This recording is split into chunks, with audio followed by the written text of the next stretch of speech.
For the first time ever in my life, I felt like someone actually really loved me.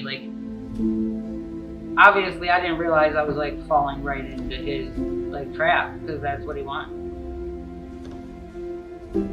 It was 2 o'clock in the morning. He started punching me in my face. My kids were home when it happened, but I thought they were sleeping. And he couldn't stop himself. I thought I was gonna die. And the next day, my face was unrecognizable. One of my sons, he had been awake and he seen that happen. And I said right in front of him that he was lying, that he made it up. This is my worst regret that I've ever had in my whole entire life. I did it because I thought I was doing what was best for him and for everybody. I would sacrifice myself to save my children.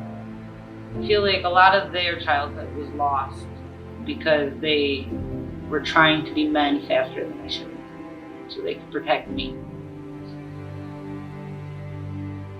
I would sit in the driveway and I called the 24-hour hotline, and I would speak to a first responder from here every night.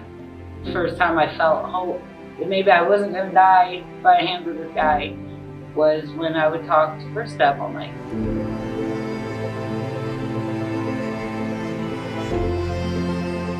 Since 1978, First Step has been the comprehensive and free service provider in Wayne County for anyone who identifies as being impacted by domestic and sexual violence.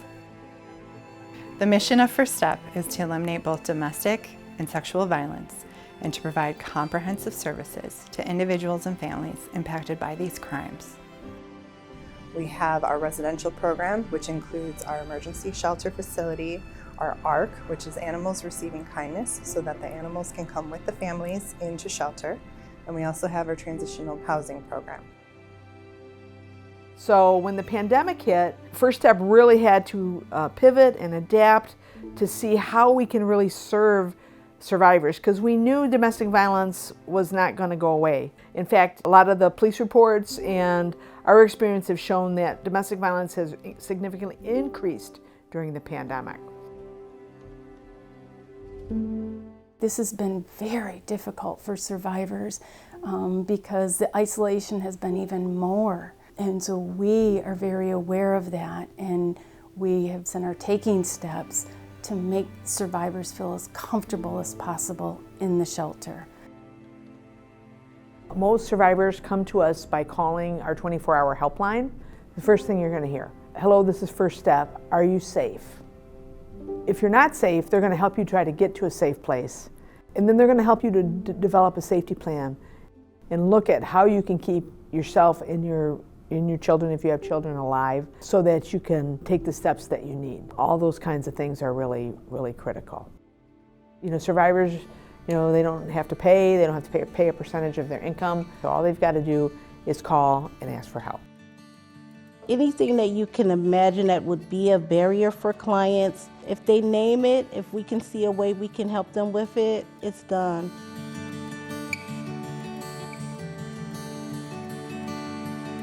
When I first came to First Step, it was because of my ex-husband. He was emotionally and mentally abusive. I was a part of the advocacy program for me. My older 2 children got an advocate, and I went through transitional housing. The advocate helped me form ways to explain to them what was going on. They progressively got better. It is very important for them because hopefully they will not fall for the things that I fell for. They will see the red flags before I saw them, and they will not have to put up with the heartache and the pain that I had to put up with. First Step actually was able to get me an apartment of my own. I left with nothing. It was mainly just to run, and having First Step be able to get me the things that I needed, that meant the world to me. A big part of what we do in the children's program is to inform and educate kids about what the causes of violence are, and helping them to know that domestic violence, sexual violence, none of that is ever their fault. One of the first things that pops out is our playground in our shelter space, where children are able to have this really uniquely built area where they can play and explore.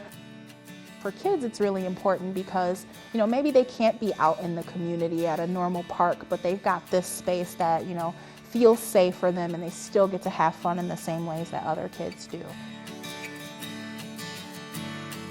When survivors are fleeing violence in their home, we are aware that they do not want to leave their animals behind. Our animals are family. So we built the Animals Receiving Kindness, which is our animal shelter on site, also known as the ARC. When families come into shelter, they are able to bring their animals with them in seeking safety. First Step is an incredible family, and I am so privileged and so grateful that I get to be a part of it. I get to witness the amazing work of the staff and the volunteers and the donors as they work to fight this in the community. I am asking all of you to continue to give that time, talent, and treasures to this agency, because our work is not done, and there is still a long road to go for us to eliminate these crimes.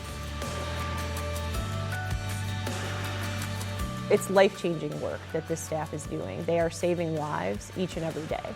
And so that, to me, really motivates me every day to stay involved with the organization. And it's easy to get people involved and stay committed when they see really what the impact is on the survivors.